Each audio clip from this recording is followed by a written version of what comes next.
Salut à tous, me revoici pour vous faire une vidéo de lecture. Donc j'ai 3 livres à vous présenter aujourd'hui, j'ai pas énormément lu mais là je vais partir en vacances donc je fais une vidéo avant, comme ça je suis pas obligée de me trimballer les livres là-bas pour faire la vidéo. Donc la dernière fois j'étais sur le point de commencer un artbook, Le cabinet de Dr Black de E.B. Axpes aux éditions Le Pré au Clair. Que j'ai donc terminé depuis. C'était un livre que j'avais eu pour Noël et ça a été une très bonne lecture. J'ai beaucoup aimé ce livre comme je l'espérais.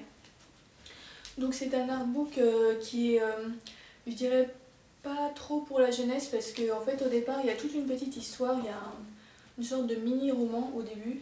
Je sais pas si on peut dire une nouvelle, mais on a un texte relativement long au début du livre qui se présente un peu comme ça et qui raconte en fait la vie du Dr Black, donc le personnage dont il est question dans ce livre, depuis son enfance jusqu'à l'âge adulte, et ça raconte aussi toutes les découvertes qu'il a fait, puisque donc le Dr Black est présenté comme un scientifique, donc je vous montre un peu, il y a pas mal d'illustrations.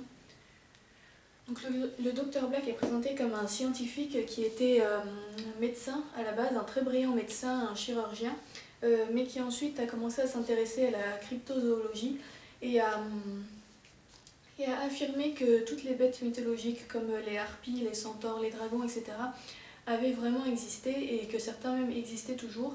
Et il a entrepris de démontrer ça scientifiquement, donc en faisant beaucoup de dessins au niveau des squelettes par exemple, et en essayant de reconstituer ces créatures en fait à partir d'animaux. Donc il prenait des animaux normaux comme un chien par exemple et il lui greffait des ailes et il disait que voilà, il avait reconstitué tel animal mythologique et que cet animal avait vraiment existé sous cette forme-là il y a un certain temps.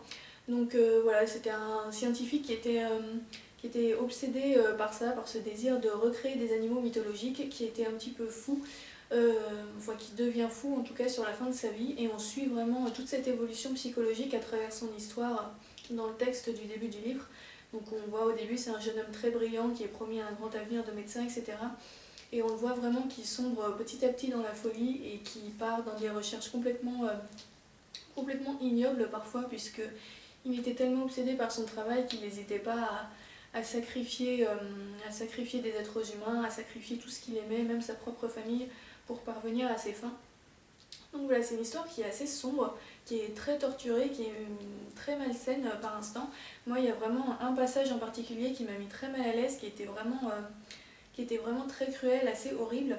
Donc voilà, c'est pour ça que je dis que c'est pas trop un livre pour la jeunesse, parce que l'histoire est d'un niveau assez... Enfin, l'histoire est particulièrement sombre, mais moi personnellement j'ai bien aimé, j'ai trouvé que ça donnait beaucoup d'intensité au livre justement, que ça apportait vraiment quelque chose en plus, et puis c'est très bien écrit, voilà, il y a vraiment une atmosphère dans cette petite partie romanesque du début, donc ça pour moi c'était un très très bon point.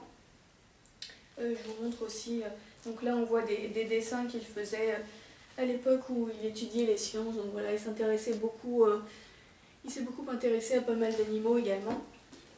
Donc voilà, j'ai beaucoup aimé cette première partie, et ensuite dans la deuxième partie du livre, on a ce qui est présenté comme étant le travail du Dr Black, donc un codex qu'il a écrit dans lequel il a rassemblé tous les dessins des créatures qu'il avait étudiées ou qu'il avait créées, donc en les présentant de façon vraiment scientifique. Donc là par exemple pour le cerbère, donc à chaque fois il y a un dessin, un ou plusieurs dessins avec le squelette. Là c'est un dessin avec les muscles.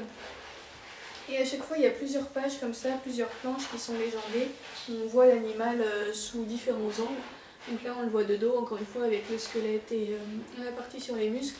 Et puis au départ, enfin au début de chaque présentation, on a une présentation de l'animal en lui-même avec un petit tableau, voilà, pour dire où est-ce qu'il se place dans la classification scientifique, etc.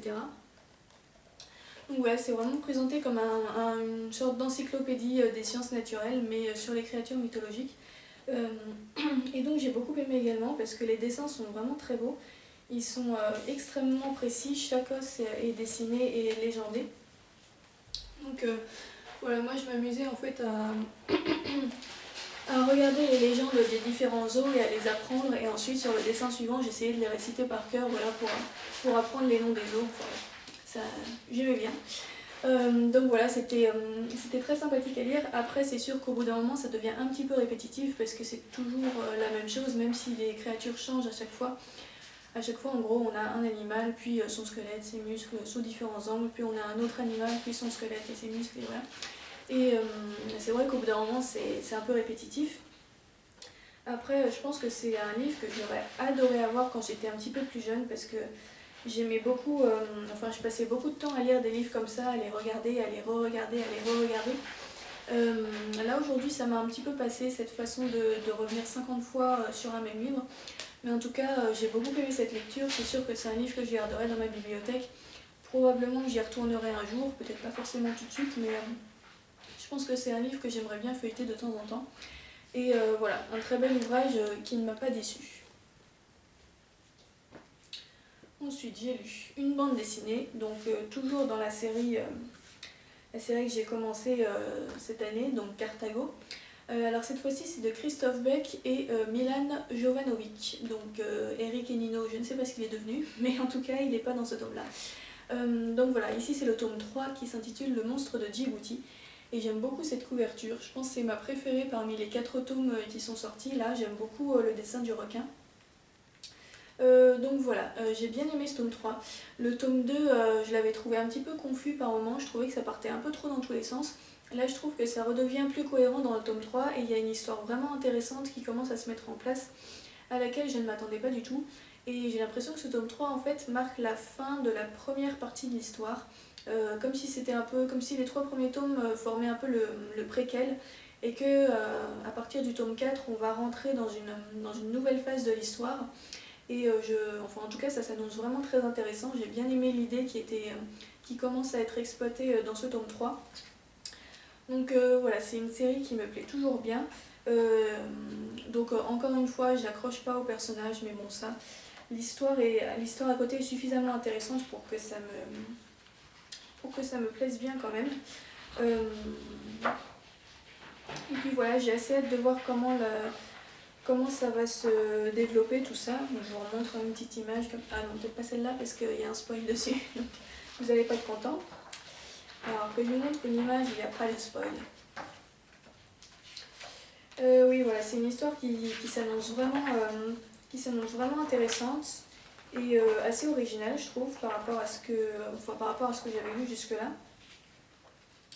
Et donc voilà, j'ai assez hâte de la continuer. Bon là du coup je retrouve pas d'image très parlante, mais je vous montre celle-là. Donc comme je vous l'expliquais la dernière fois, ça se passe dans pas mal de parties du monde différentes et à différentes époques. Donc là on a une scène dans le pôle Nord ou dans l'Arctique.